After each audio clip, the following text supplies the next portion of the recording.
Vous écoutez l'épisode 89 du podcast Business en spa esthétique, les 5 erreurs à éviter quand on investit dans des technologies.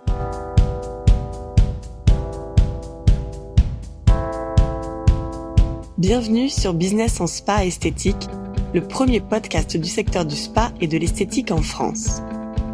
Je suis Tiffaine Modeste, la créatrice et directrice d'Expertise Spa Bien-être, et avec mon équipe, nous accompagnons les professionnels du spa et de l'esthétique qui veulent réussir. À chaque épisode de ce podcast, je vous propose de découvrir les meilleures astuces que j'ai mises en place au cours de ma carrière et qui m'ont permis d'atteindre le 1 000 000 d'euros de chiffre d'affaires, les outils que je partage avec nos clientes et leurs histoires de réussite, et les témoignages des grands acteurs de notre secteur.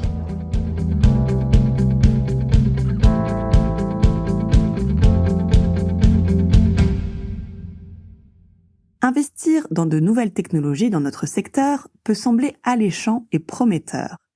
Mais cela peut également représenter un véritable piège si l'on n'y prend pas garde. Donc installez-vous confortablement, nous allons parler stratégie, rentabilité et bien-être.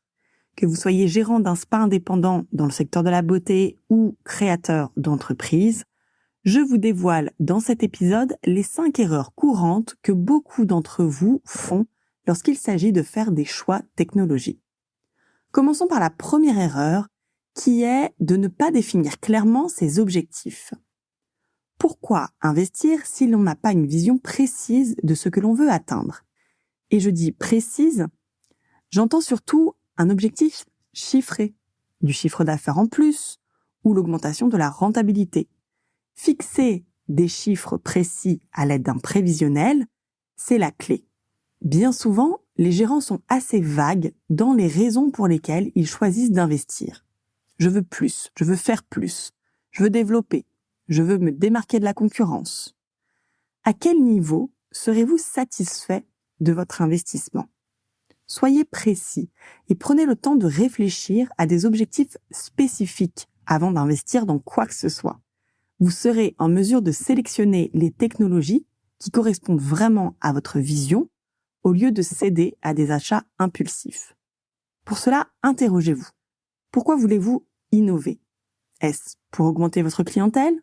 Combien de nouveaux clients attendez-vous précisément? Est-ce pour attirer une clientèle plus jeune? Quelle tranche d'âge et combien en voulez-vous de ces nouveaux clients? Ou peut-être souhaitez-vous juste améliorer la fidélisation de vos clients existants? À combien d'entre eux souhaitez-vous proposer votre nouvelle technologie? En répondant à ce type de questions, vous pourrez mieux orienter vos choix technologiques. La deuxième erreur à éviter, c'est d'ignorer l'avis de vos clients.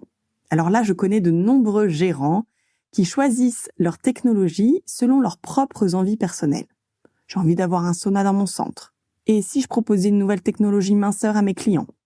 Mais vos envies personnelles ne coïncident pas toujours avec celles de vos clients.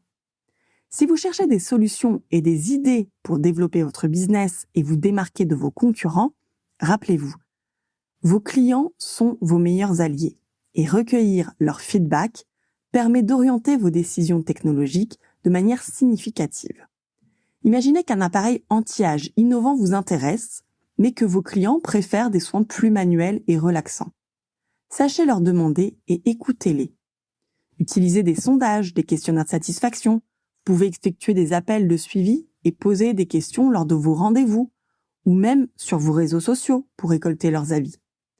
C'est en vous alignant avec les attentes de votre clientèle que vous vous assurez que les choix d'investissement technologique répondent à un véritable besoin, maximisant ainsi vos chances de succès. La troisième erreur consiste à se précipiter sur les tendances du moment. Bien que certaines nouveautés paraissent séduisantes et que vous ayez très envie d'être avant-gardiste, il est essentiel de mener une analyse de marché pour déterminer leur viabilité à long terme. Certaines technologies ne sont que des modes passagères. On en a connu énormément dans notre secteur. Les pédispas, les cabines d'aquabike, les UV. Aujourd'hui, plus personne ne veut de ce type d'équipement et beaucoup de centres qui en possèdent encore cherchent à s'en débarrasser. Avant d'investir dans un appareil à la mode, prenez le temps de comprendre les véritables tendances qui correspondent à votre identité de marque et à vos valeurs. Cela vous évitera de faire des investissements inutiles qui pourraient nuire à votre crédibilité et à vos finances. Adoptez une approche stratégique dans votre marketing pour pérenniser vos choix. La 4e erreur à éviter est de négliger l'importance de la formation. Un investissement technologique devient inutile sans les compétences adéquates pour l'utiliser. Un personnel très bien formé est non seulement essentiel pour garantir la sécurité des clients, un service de qualité, mais cela peut aussi transformer votre centre en un leader d'opinion en matière de technologie dans votre région. Parce que vous avez engagé cette culture des soins haute technologie au sein de votre équipe, que vous en parlez régulièrement en réunion, que vous menez des débats autour de ce sujet, que toute l'équipe effectue une veille constante de ce qui se fait sur le marché, investir dans la formation de votre équipe est donc primordial. Cela leur permettra de maîtriser les outils que vous leur mettez entre les mains et d'offrir une expérience client inoubliable.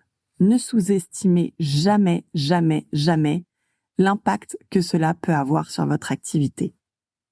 Enfin, la dernière erreur à éviter est d'oublier de mesurer le retour sur investissement, ou ROI. Nous en parlons beaucoup chez Expertise Pas Bien-être, mais dans notre secteur, nous avons un vrai challenge en ce qui concerne les compétences en gestion financière des esthéticiennes. Donc suivre vos chiffres, surtout quand vous investissez des milliers ou des dizaines de milliers d'euros, aujourd'hui, c'est une action non négociable. Il est vrai que la plupart des représentants commerciaux des différents équipementiers vous présentent des tableaux de retour sur investissement de leurs appareils. Mais c'est à vous, en tant qu'investisseur, c'est à vous que revient la charge de calculer réellement votre propre ROI. Comment déterminer si votre investissement en vaut la peine? Après un certain temps, évaluez vos résultats. Combien de nouveaux clients avez-vous attirés? Avez-vous réussi à augmenter le taux de fidélisation des clients existants? Avez-vous augmenté les taux d'occupation générale dans votre centre? Quel est le chiffre d'affaires généré grâce à votre appareil? Et quel est l'impact sur votre marge nette? Rappelez-vous que l'analyse des indicateurs clés de performance vous permet de prendre des décisions éclairées pour l'avenir de votre entreprise. Chaque euro investi doit être justifié par un retour tangible, qu'il soit direct ou indirect. C'est donc en définissant vos objectifs, en intégrant les retours clients, en évitant de suivre aveuglément les tendances, en formant votre équipe et en mesurant votre retour sur investissement, que vous serez en bien meilleure position pour réussir cela. Merci d'avoir été à l'écoute de cet épisode. Vous êtes de plus en plus nombreux à écouter le podcast Business en Spa Esthétique et je suis toujours ravie de lire vos avis, vos commentaires. J'espère que les conseils partagés vous aident à naviguer dans votre quotidien. Dites-moi de quelle façon, si c'est le cas, et si vous avez aussi des idées de sujets qui vous préoccupent, partagez-les avec moi sur les réseaux ou en nous contactant par email via notre site internet expertisespabienêtre.fr. Et en attendant, je vous retrouve la semaine prochaine pour un nouvel épisode. Si vous aimez ce podcast, rendez-vous sur le site Expertise Pas Bien-être pour découvrir les cours et le programme d'ESVE qui ont déjà aidé des milliers de gérants, managers et leurs équipes à développer leurs compétences et les performances de leur business. N'oubliez pas de vous abonner au podcast dans votre plateforme d'écoute préférée et de nous partager votre avis. Cela nous aide énormément. Merci et à la semaine prochaine.